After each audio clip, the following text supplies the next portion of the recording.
Today, we're diving into a sci-fi parable that travels across the stars, not really to find aliens, but to find us. And it looks at the really difficult choices that end up to finding a civilization. So just imagine this for a second. You are part of this incredible mission, hurtling through a wormhole to a brand new planet, a place that is just beaming with the promise of life. This is the moment generations have dreamed of. But when you finally arrive, what you find isn't alien at all. It's home. Or maybe what home used to be. You've stumbled upon a mirror image of your own world, a reflection of a past you thought was long, long gone. For the crew of the starship Alkebulan, this is their story. We get to see this whole mission through the eyes of Alyana, a super smart young specialist on her very first voyage, and her great-grandfather, the wise and pretty humble Captain Aamadu. Their ship just slips out of the wormhole and, bam, the impossible is just hanging there right in front of them. Aamadu, ever the captain, immediately starts running through his checks. The wormhole entry, flawless. They're in the right star system, exactly 900,000 miles out. Alyana confirms the coordinates are spot on. Every single report is coming back green. I mean, by all accounts, the mission is going perfectly. And yet, the planet right in front of them is a perfect replica of their home, Alkebulan. I mean, the same oceans, the same continents, scans confirm it, identical atmosphere, gravity, even the same tilt on its axis. The entire crew is just staring at a ghost. So for 3 full cycles, they just hang back in orbit, completely cloaked, just observing this Earth. And what they see is a world of just jarring contradictions. They find a civilization that's locked in constant war over invisible lines on a map. They see this unimaginable wealth right next to the most crushing poverty. They literally watch as this world poisons its own rivers and chokes its skies. But then they also see this boundless, breathtaking creativity. Art, music, love, rebellion. All of it is just thriving in the middle of all that chaos. Captain Aamadu just sums it all up perfectly. This is a species completely at war with itself, a people who are somehow both destructive and divine at the very same time. And that's when he realizes it. They are the humanity his ancestors left behind. This is their origin story. So they make a decision. They have to land.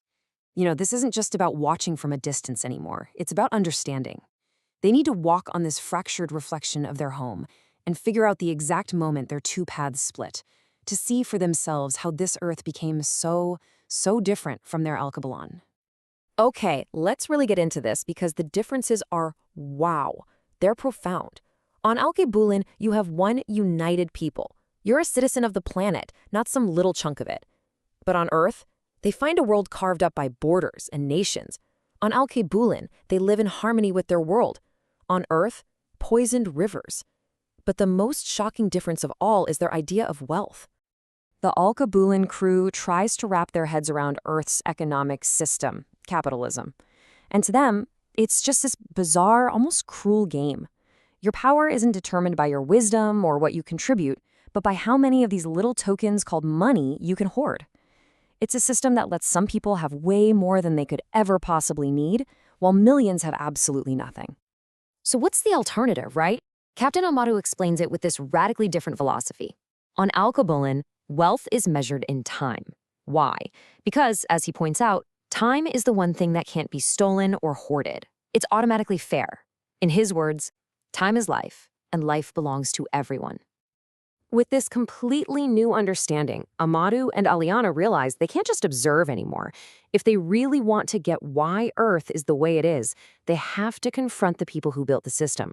So they decide to go straight to the source, the planet's most powerful elite. Their very first meeting is with one of Earth's richest oligarchs, a guy whose personal wealth could probably fund a small country. And it's Alyana who just asks the question, cutting right to the heart of it all. How can you live like this, knowing that so many people are suffering? And the oligarch's answer is, well, it's very telling. He just calls it the natural order, claiming some people just don't have the ambition or the discipline to win. So in his world, poverty isn't a failure of the system, it's a personal failure. Aamadu sees right through that. For him, this isn't some deep wisdom about how people work. Nope. As he puts it, this is just cruelty disguised as reason. A really convenient excuse to keep the world unbalanced. Okay, so after dealing with the architects of wealth, they shift their focus to the architects of power. Their next stop is the political heart of this world, the halls of government, where all the rules of this strange game are written down and enforced. And here, too, Alyana challenges the leaders they meet head on. She wants to know if their laws are actually there to protect everyone, or if they just exist to keep the wealthy comfortable in their glass towers. And what's really fascinating here is the answer she gets. An older, maybe a bit world-weary leader makes this incredible admission. He basically confesses that the whole system is rigged. The poor have no real power. The wealthy influence everything, elections, policies, you name it. The law, he admits, doesn't bend to justice, it bends to money. Aamadu's final conclusion is just blunt. If the system is designed to work this way, then these people aren't leaders. They're just managers of inequality. And he leaves them with this one last stark warning. A world that chooses comfort over justice will always, always be at war with itself. And this really brings us to the core question of the whole parable. The Alkebulan saw in Earth a reflection of a past they managed to escape.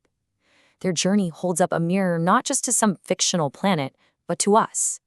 And it leaves us with a really critical question we have to ask ourselves. Can any world, once it has forged its own chains, ever truly find the will to break free?